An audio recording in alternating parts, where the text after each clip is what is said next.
There's a funny diagnostic term that's used to describe a person that has trouble talking about what their experience is. They call it alexithymia, the inability to find words to describe what you're experiencing. And my goodness, I didn't have those. And now part of that being able to talk about what goes on has to do with what kind of a family you have. Do you guys sit down and talk about your feelings? Is anybody saying, hey, what's this like for you? What are you experiencing? What's going on? It starts right here, deep in your heart. Start right here. Oh, that's where it starts. Right here. Well, look to your heart. It's always and only starting right here. Tom Rutledge and Dr. Alan Berger bring over 90 years of clinical experience to this important podcast, and they offer you a guarantee. You will gain something of personal value from each episode. And now, what matters most. It starts right here. Start right here. Welcome to Start Right Here. I'm Tom Rutledge. With me is Dr. Alan Berger. Hi, Alan. Tom, we might have to call this episode End Right Here instead of Start Right Here. Well, we're going to start. We'll start our ending right here. It's like because that's one of the things that we're going to be talking about. We're going to be talking about kind of closure and saying goodbye and stuff today. But as corny as it is, one of the things that you see if you start just thinking about it or Google searching it, whether it be in your own. Sometimes I think I do Google searches in my own head, but it's. Every ending is a new beginning, and so I think there's some things that are corny as hell, but they're just true. So I think that's the case. But this is our last episode of what we're calling Start Right Here, where we want people to know don't go anywhere, don't stop listening, tell other people. But we're making a pretty significant change for our way of, at least our way of thinking about this program. That's right. Well, look, this is our 40th episode. Yep. The big 4-0, right? and look, for me, that's amazing. When I think we've been doing this for 40 weeks, it's like it feels like it's been 10 weeks. I mean, right. It's been an amazing experience for me. But you're right. Start right here. Right here is going to end right here, but then it turns into another start right here. That's right. It's going to turn into a show, a podcast that we're doing on emotional sobriety. Mm-hmm. And we decided, as clever as we are, to call it emotional sobriety. That's right. Oh boy, it took some creativity to figure that out. I can't tell you the hours we spent thinking that through. Hey, listen, but that is I have learned that lesson in the world of writing, for instance, and trying to be creative, and actually a couple of times when I've done radio shows back in the old days, is I always want to come up with a clever title for something, but the idea is, it always comes back to the idea if somebody's looking for something, what are they going to be looking for? I was talking to a fella who, my wife has some guy doing some excavation around her barn right now, and the truck, it says excavation on it, and it's like, he's a new business for him. And I was talking to him. I said, so how'd you decide on the name? And he said because I wanted, when people went to the yellow pages to look for excavation, I wanted them to find me. So if we want them to find, emotional sobriety won't be far away from excavation. Well, I told you guys about my new desk that I got for my birthday that I love, but it's kind of like that. It's like getting a new structure to organize things on. Yeah. And emotional sobriety, because not only am I seeing our work through those lenses and learning from your work and seeing how much my work has been a part of that unknowingly, but I'm also looking around and realizing how much these concepts are just pervasive in this field. I just reordered Judith Viorst's book, Necessary Losses. I read it many, many years ago. It was out long before, the codependency jargon and stuff, but it's about this very thing. It's about, while I noticed that while I'm plugging books, Pema Chodron I didn't realize she had a new book that came out last year that is called, let's see, you'll love this. Welcome the Unwelcome. Oh, wonderful. I mean, it's perfect. I I love like that. Yeah, Yeah. the writing's great. So I have that one on the way too. So I'm sure I'll be spouting off quotations from Judith and Pema in the weeks to come in emotional sobriety. But we're still starting right here. We are starting right here, and today we want to focus on how to say goodbye and how to end things, because you were so right on when you said, look, every ending leads to another beginning. Every beginning eventually leads to an ending. I Mhm. mean, it is that idea that we've talked about, is there's always next, right? There's always Mhm. next coming. Here now is not a static thing. It's always, there's a movement to what's next. Mhm. And I remember when I went to my internship up in Connecticut, and there was a really sharp psychologist up there that was the clinical director of the internship, Dr. Vince Franco. I love the last name, Franco, an Italian guy. He was like, Oh, the first thing it goes with it perfectly. Vince Franco. I'm immediately intimidated by the man. it was like when you get called in his office, like going to the Godfather, right? Sure. But Vince, he really spent time. He said, look, there's a lot of things you're going to learn here, but what I want you to do is to be mindful of how you're starting this, how you're beginning here. What's it like for you to make connections with people for the first time? How do you show up in the wards? And he says, why I want you to pay attention to that is I want you to then imagine yourself as a patient who's coming to check in Beautiful. to the hospital. I mean, so right away, what he did to us, and this is a psychiatric, facility for some of the criminally insane. Others were just so, struggled and had such a severe mental illness they couldn't function out in the world. And he said, just imagine now what it's like you walking in these doors and you don't have control of your mind, and what you're thinking when you go on this ward with now these fellow patients that you don't know, and this is going to be your new home. I mean, put yourself in those shoes, and you're coming in as an intern and going in there to meet these patients. Imagine what it's like. I mean, it was so brilliant in terms Oh, of, it's great. Well, because first of all, anybody going into it, even as an intern, those kinds of deals, in my experience, those are scary times.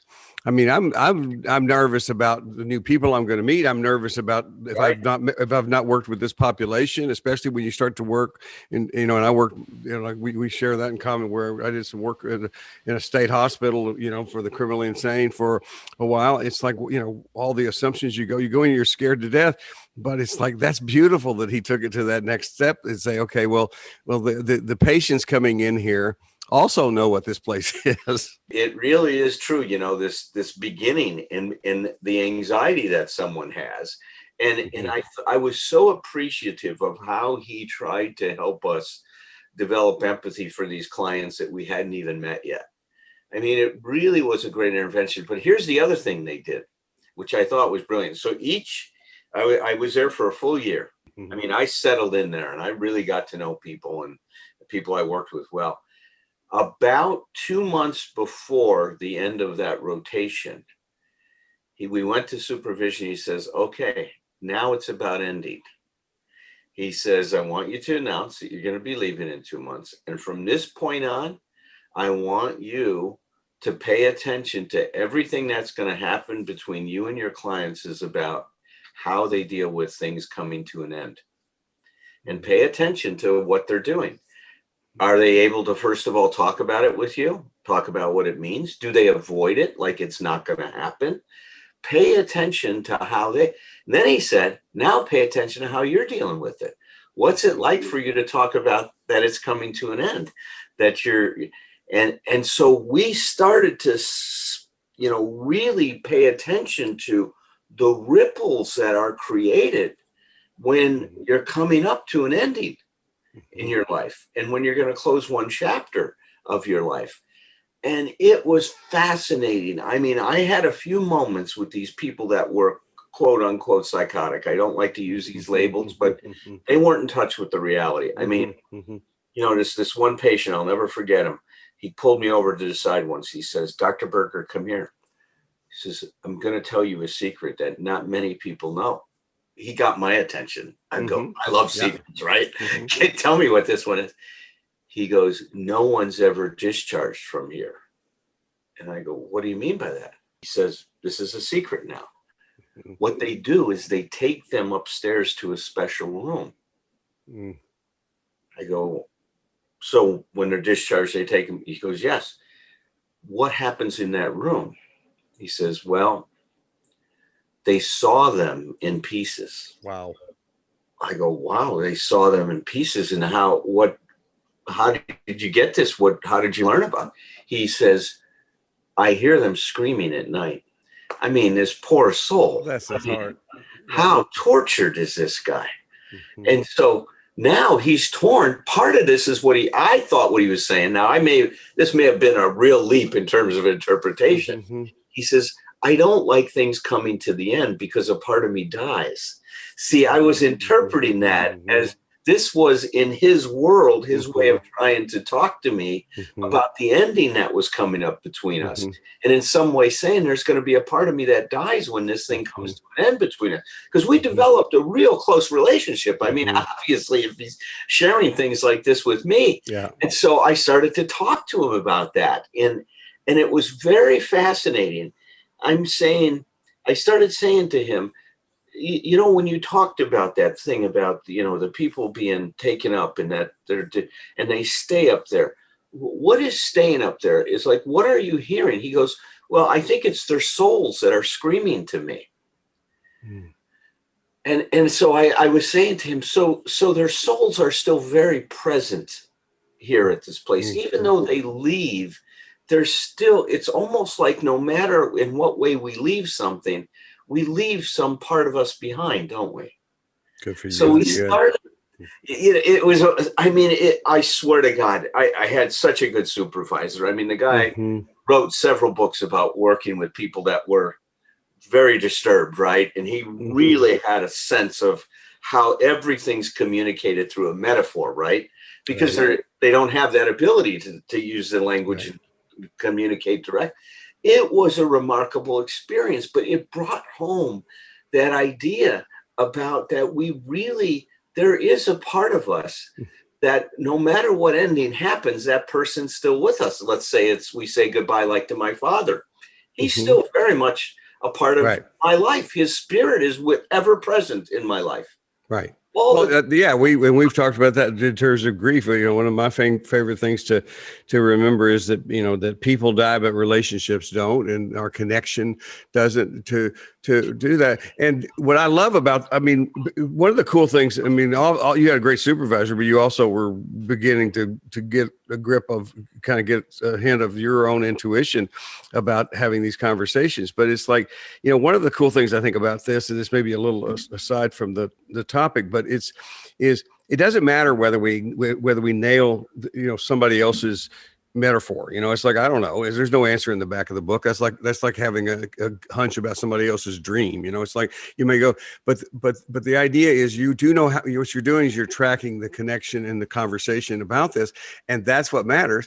And regardless of what it might be in his head, what he acknowledged without metaphor is he was choosing to share a very big secret with you, which of course is ultimately a very intimate thing to do, and with people who are extremely defended. So, God, I love that story. Oh, it was so powerful. And I love your interpretation, because whether we can't know how somebody, this is therapy with good old fashioned neurotics as well as psychotics. It's like too, but we don't know how it's going to land, but it's like the idea that you could offer a reframe there where it's less violent than his.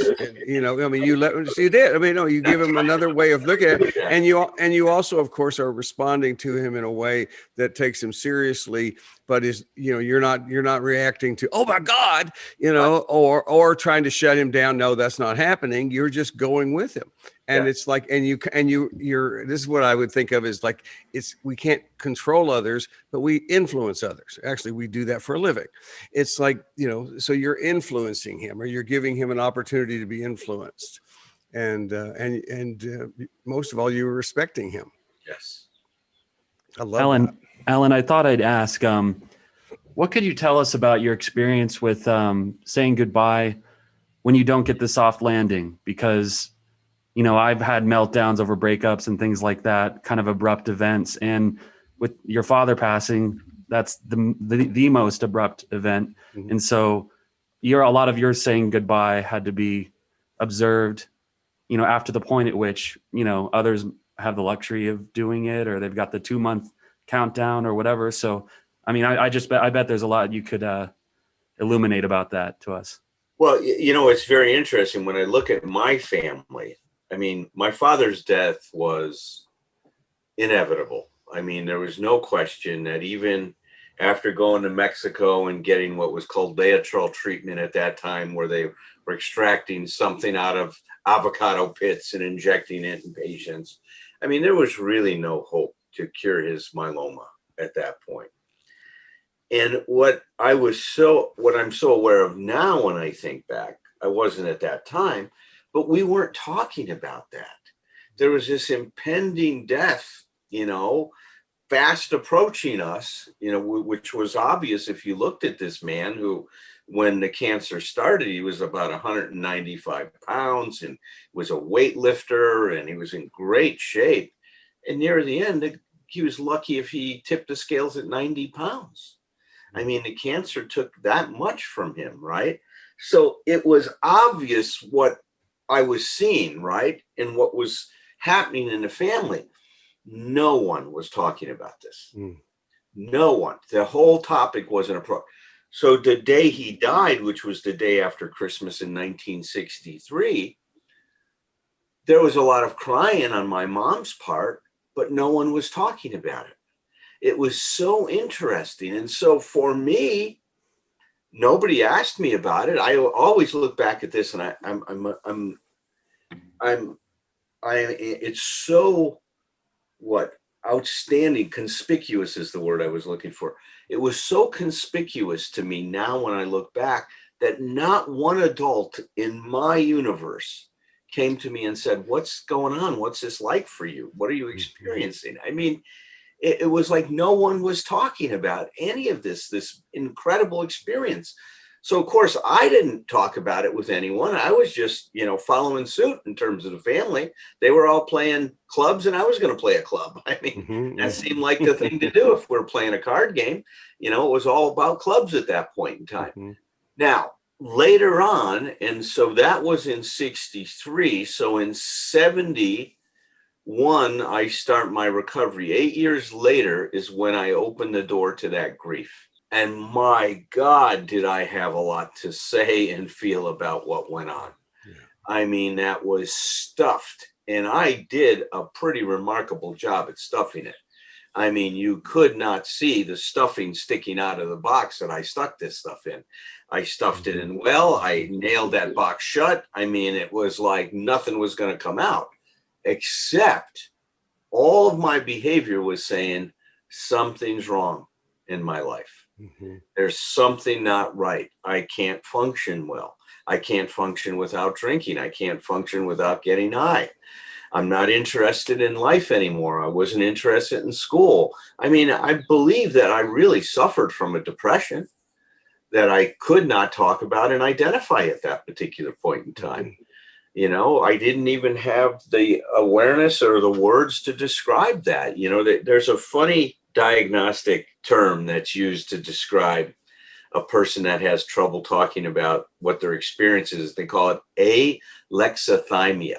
Alexithymia. So the inability to find words to describe what you're experiencing. And my goodness, I didn't have those. And now part of that being able to talk about what goes on has to do with what kind of a family you have.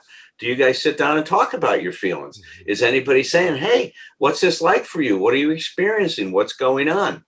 Like when we turn to Maddie now, What's this like for you, anticipating this move? What do you feel good about it? What don't you like about it? What do you like about it? So, you know what I mean? We're trying to allow her to have a full expression of her experience with this thing, as we're anticipating this move. That didn't happen in my family. There wasn't a discussion of feelings like that. Well, and it's interesting to me as a listener to this is a direct contrast to what Vince Franco had guided you in, because the idea is, I want to come back to the idea of goodbye with a soft landing that Patrick said, because I don't know that there really are those, very soft, but I get the distinction, but the idea of aware versus special efforts, unconsciously going to being unaware, of stuffing all that stuff down. It's like what Franco was teaching you was whatever's going to happen with this stuff, we should be paying attention to it as we're moving toward it.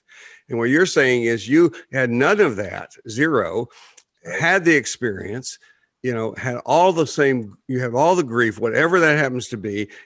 Grief is very, very, very patient. It will wait forever inside of us, right, for the time that we will acknowledge it. And it's like, and then you then build it for 8 years. I had a sponsor he would just say, well, all that does is give it time to get infected. It's right. I thought that was great. It's like, yeah. So by the time you're there to do that, then you still have all of that work to do.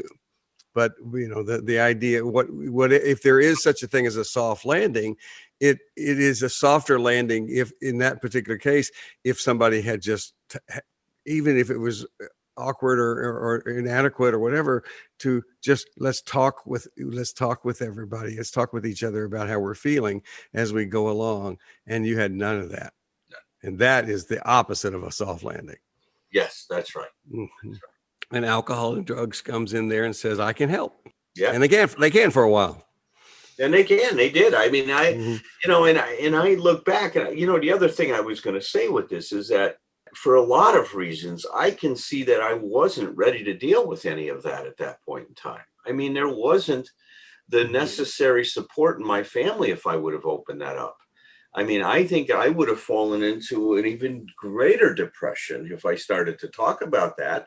And there was nobody that could empathize with it, nobody that could, be present with me in that pain that I had. No, you had to exist inside the context of your family, because the idea that if all of a sudden you were miraculously open to all of this stuff, it's like your family. I mean, we can't predict what would happen, but the ripple effect of that would have been very difficult for your family, and no doubt would likely send messages back to you that you're doing something wrong. Exactly. And see, you and I talked about this. That's why we don't call these things, like, that's not a defense mechanism. That's a coping mechanism. Yeah. Well, I would also say is the word defense gets a bad reputation in this. It's like we all need to be able to defend ourselves. It's like the problem with defense mechanisms that you and I can both tell stories about is when we were way over defended, when we're walking around, I always just have the picture of like walking around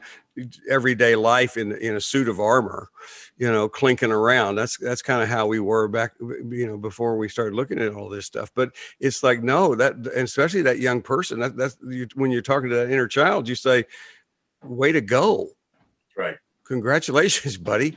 He didn't have a self-help book or wouldn't listen to a podcast to help him get through that thing. Right. He figured that out himself. That's right.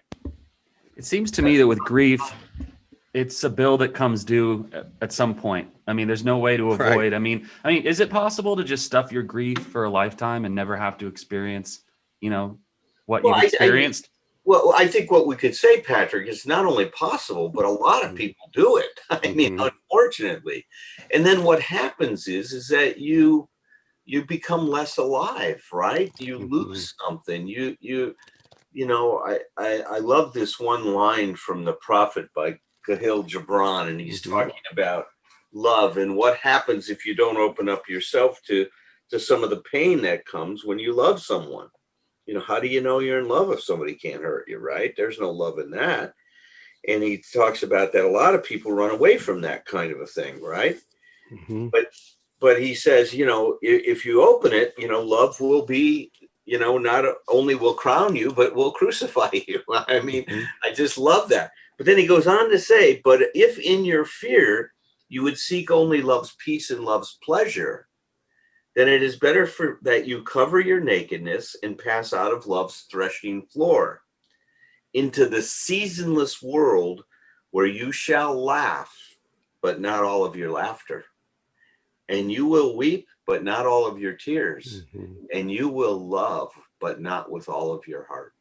I mean, that's what happens. So when I deny myself the experience of that, I pay a high price.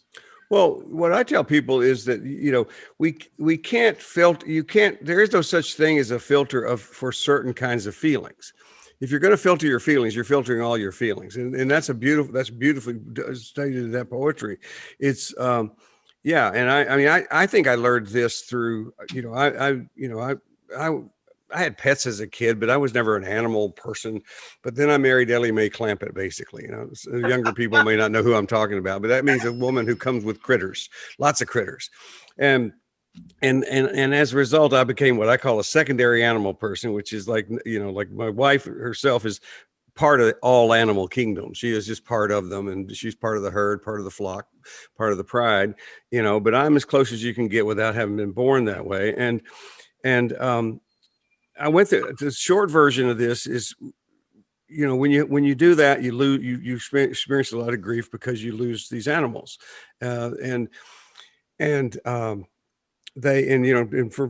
people who think ownership rather than relationship, they won't necessarily connect to this part of it. But a lot of people who show up for our stuff are very much relationship people with animals. It's what I used to just be pissed off. I started off being pissed off that I had to go through that, and it felt unfair. And then doing the short version here, then I moved to a place where I decided the grief was the price I pay for loving. And then I finally got to the place, and I couldn't even tell you how I got there, where I wrote one of my little nutshells about it. And I'll still stand with this one, which is grief is the hardest part of love, but it's just a part of love. It's like it goes with the territory, and you cannot, if you're going to love that deeply, you're going to hurt that deeply. And it's like, and of course, the emotional sobriety message, the message we have with this is, or anybody has out of a process of wisdom, is it's okay. It's like, because part of the problem with this, with the goodbyes and saying goodbye and the pain and stuff, a big part of the message we're bringing is the idea is, just because something is difficult, just because something is painful, even if it's excruciatingly painful, that does not necessarily mean it's wrong or that we shouldn't be experiencing it. I think this is from Necessary Losses, as a matter of fact. Losing is the price we pay for living, which I would say I'm beyond that a little bit. It is also the source of much of our growth and gain. Without, we don't, anybody can have a good day on a good day. It's the other days where we grow and where we develop our integrity. While I'm doing quotes, I'll test you both. How lucky I am to have someone that makes saying goodbye so hard. Oh yeah, that's who nice. said that? Who said that? Winnie the Pooh. Oh, that does sound like something he'd say. Yeah, and it's like, but I read it, but I read it without the little voice, and it's like I was going like, that's very powerful. The philosopher Winnie the Pooh. Yeah. Did you know that the first voice of Winnie the Pooh was Otis from Andy Griffith? I did not know that. There you go, buddy. I'm here to help. Join our podcast all the way. We'll talk all the way from quotes from Winnie the Pooh to that's a good. And let me just ask Patrick. Patrick, we'll get back on topic here in just a sec. But Patrick, do you know who Otis is? No. All right. See, that's one of those cultural references. He's a character on the Andy Griffith Show. I know the Andy Griffith Show. Well, he's the guy that would every Saturday night he would get drunk. He's one of us. He's like, a drunk, and he would just let himself in the jail and lock himself up. Did he drink out of one of those jugs with like the 3 X's on it? Mm-hmm. Yeah, sometimes. That seems like how that would go. Moonshine. Yeah, he did. I'll acknowledge I'm in early recovery. It'll be 3 years in June, and I still hedge a bit when it comes to loving and really being fully expressive or committal in things that in the before times rode me off a cliff. Mm-hmm. And but in my work with Alan and with you guys, and I get that the goal is to just always be expanding and kind of trying to take those I guess you could call them risks, right? To live more fully and to not to always be going towards something, going towards a carrot than running away from a stick. Well, but one of the things that, tell me if this fits for you, but as you were describing that, it sounded like you're moving from that place where you're just shutting it down. You're very aware of it, but you're remaining cautious. It's like, to me, that's one of the things that we need to respect in ourselves, and we need to respect in each other, and even those of us who are therapists, not to, it's like nudging people into things is a good thing, but shoving somebody is not. It's like, so the idea is of, how we ask you to get in touch with all those fears that you have from your past experience. It would be silly if we just say, okay, now ignore them, and go jump off the cliff. It's like, no, just walk slower, pay attention. And the coolest thing about relationship stuff too, about that is what I tell people is I understand there's a part of that we always existentially go through alone, but as far as actually talking about what's going on, how you're feeling, you never have to do that alone again. You have friends, you have support people, you have therapists. You can say, I got to tell you, this is really hard, and they can just listen to you, and it makes all the difference in the world when you're not alone. Yeah, I think a metaphor I would use is in my recovery, I've been building the engine, of whatever my next major goodbye is, and I just don't know if it's going to fly yet. But I've got a lot of tools, and because I think saying goodbye is one of the hardest things I've had to do over the course of my life. I don't know if I've ever done it well. Wow, that's a wonderful thing to know about yourself. Yeah. Kicking and screaming. Yeah. And screaming. You can't solve a problem that you can't define. And it's like, your awareness of that is wonderful. It's like, you will, as long as you stick with it, you will master, as much as human beings can master something like that. And I don't think that's the ultimate thing anyway. I don't think I would trust somebody who says, oh, I'm so great at goodbyes. It's like, because goodbyes suck. They hurt. Yeah. That's kind of a weird thing for somebody to say. Well, think of the word goodbye. What's a goodbye, right? What does that look like? And I think that what Tom is hitting on too is that, and I really think this is true, the people I work with, I don't want them to have an expectation of what that's supposed to look like. Okay. I want it to be, if it has to be ugly for them, it has to be ugly for them. If they're kicking and screaming about it, they need to kick and scream for a while about it. I believe if they fully experience whatever is coming forward in their consciousness, they will get to what's next behind that. I know when I laid on the floor and I was angry about my dad's death and I expressed that, underneath that anger was a lot of sadness. But I couldn't get to that sadness without first raging for a while and pounding the floor. This is before when we had rooms that had these big mats on the floor. Loved them. Bean bags, right? Stuff like that. And I was just threshing out on the floor, screaming and yelling. I was angry with God. I was angry with life. I was angry with everything I could be angry about. Yeah. And then I just started crying.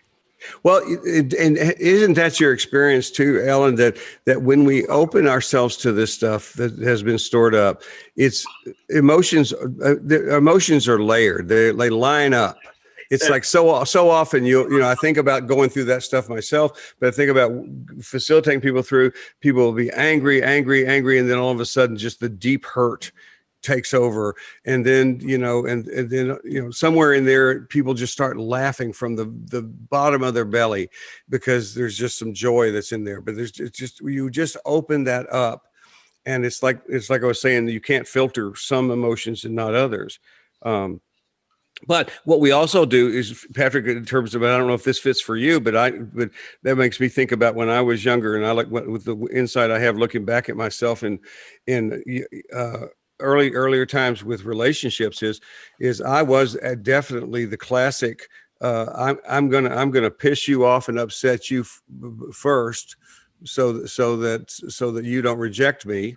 So I would go into a relationship without thinking of it that way, but I would go into a relationship ready to sabotage it, and ironically, of course, the more I liked you, Yeah. the more quickly and thoroughly I was going to sabotage the relationship because I was so afraid that you would reject me. And so the idea of knowing that we can survive this stuff makes it all possible. I love you were saying on one of our episodes, Tom, that that the thrashing and the raging, the expression of that is it's a kind of accommodation, or it's a kind of like you're building towards acceptance. Mm-hmm. Even in the denial, if you're kind of like working through your denial of a thing, Mm-hmm. that's kind of like you're also accepting it.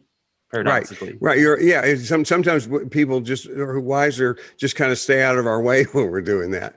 I mean, if you think about that, it's like I was reading a novel earlier today. There was a scene in there in which somebody was told of somebody's death.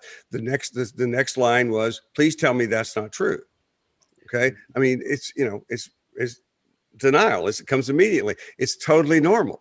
The anger comes totally normal. No, now I can throw a tantrum that this whatever this is you're telling me, I don't want it to be true.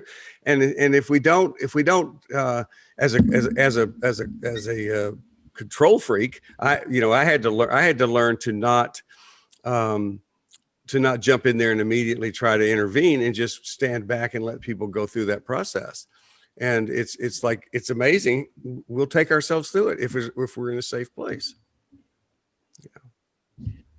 So, one of the things that I wanted to mention in this show was, look, sometimes you hit a place where you don't want to deal with the situation. And one of the things that I've found that's important to do is to give yourself space to claim that I won't do this, right? Is to allow yourself to say that. And sometimes I'll feed people that are struggling with that, like a line that might say something like,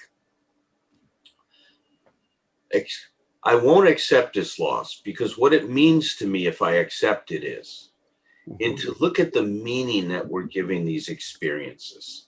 Right. This becomes such an important part of being able to grapple with that time to say goodbye, right? Is to be able to look at what meaning you're giving to it. Sometimes that the things you attach it to that are things that are based on what I would call a real toxic attitude.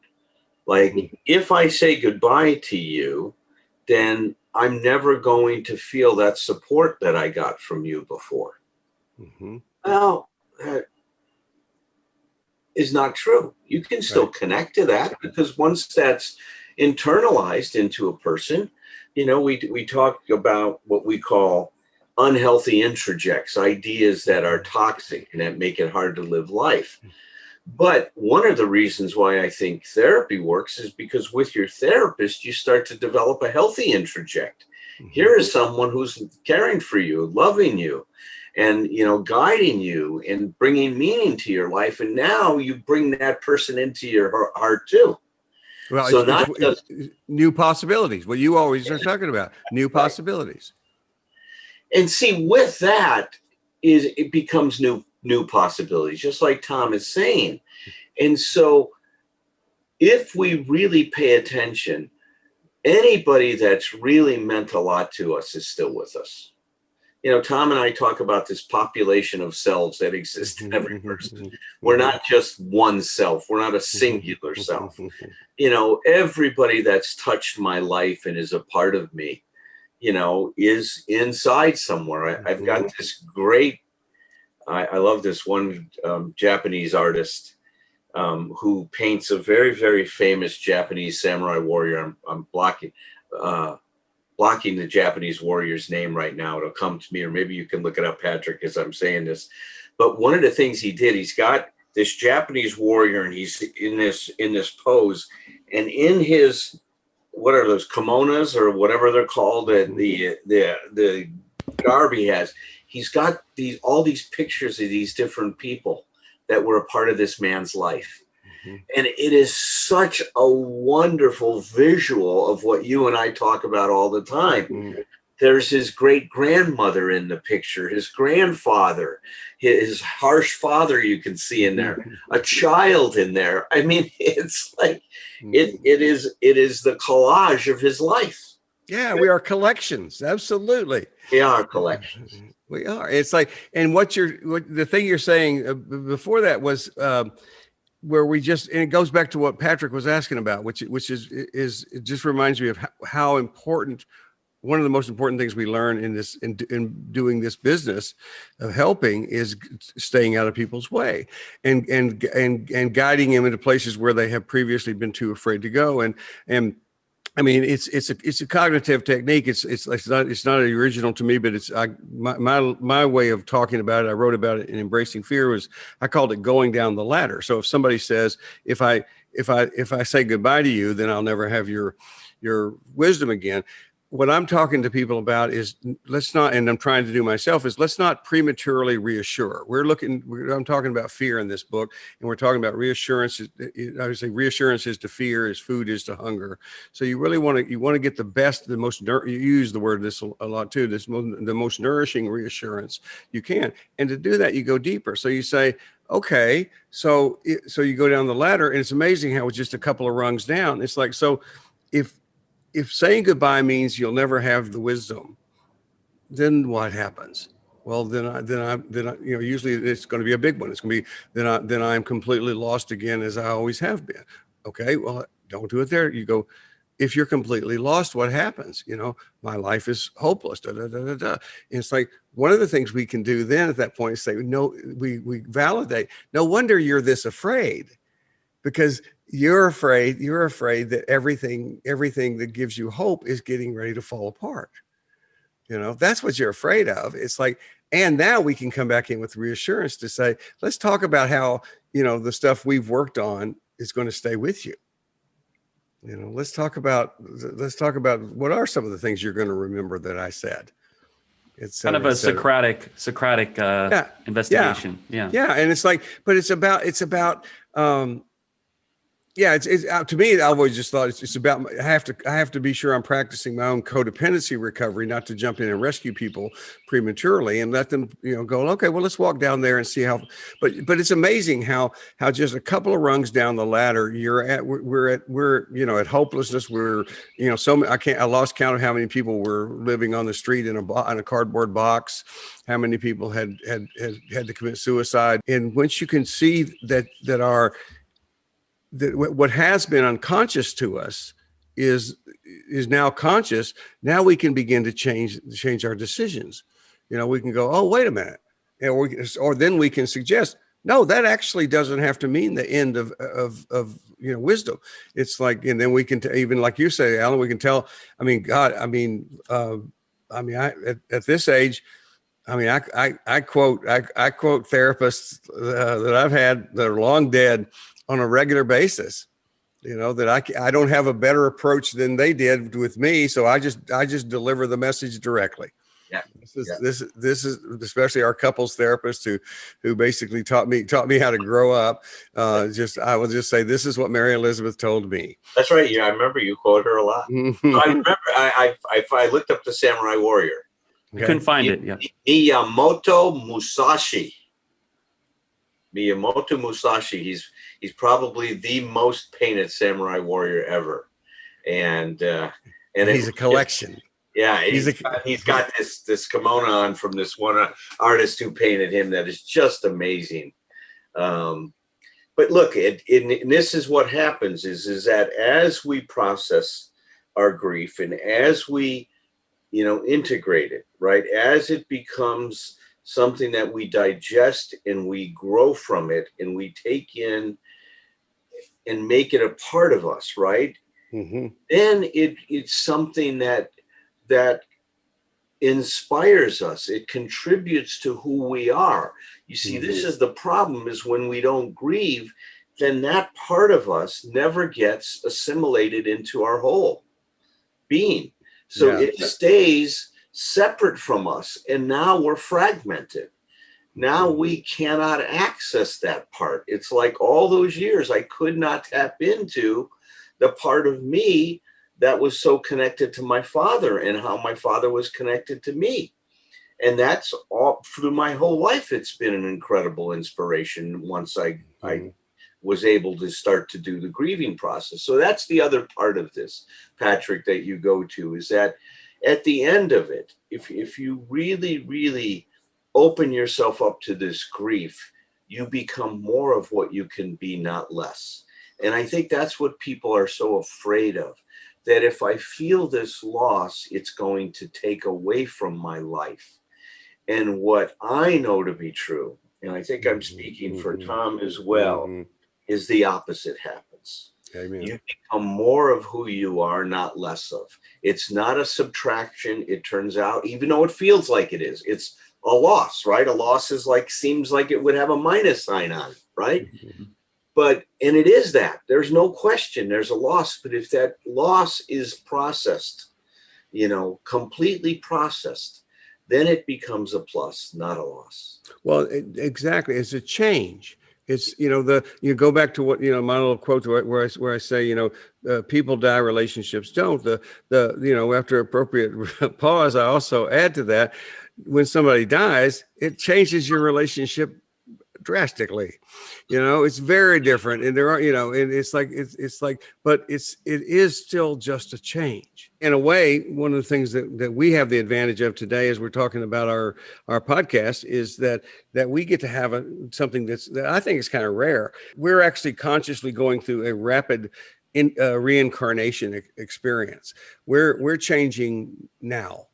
And we're aware of what we're doing. We're changing, and we're changing by not choosing exactly. I couldn't have told you how Start Right Here would have evolved and did all this stuff. This just happened, but we do choose the direction. 40 episodes of Start Right Here are, well, the cool part is, in technology, they'll always be here, but they're always here in my heart too. And what the three of us have done together. I rent a house for my family. My mom did me the favor of putting all these framed paintings and photos of my grandfather in the laundry room. He passed away a couple of years ago, and I've been very pleased lately. I'm meditating a lot less on how much it sucks that he's not around anymore, and I'm much more often I'm going to these vivid places in my imagination and remembering things that I didn't think were still in my repository, and just they're there. Yeah, feeling that joy again, and realizing that he's still a part of the sauce. It's been good. That's beautiful. Well, I guess that we can go ahead and bring this show and say goodbye to everybody in this show. And we talked about it earlier, Tom, and I think a great gift we can give everybody is the song that you wrote with Kevin Harassa. Called Start Right Here. And we're going to leave you with that song in its entirety for you to enjoy. I think it's an amazing tune, and I think it's well written. The words are incredibly inspiring, and I think the music is great as well that Kevin put to. What he came up with, it was amazing. Yeah. So listen, everybody tune in to our new podcast, Emotional Sobriety, and we'll see you on the other side. See you on Mother's Day. Peace out.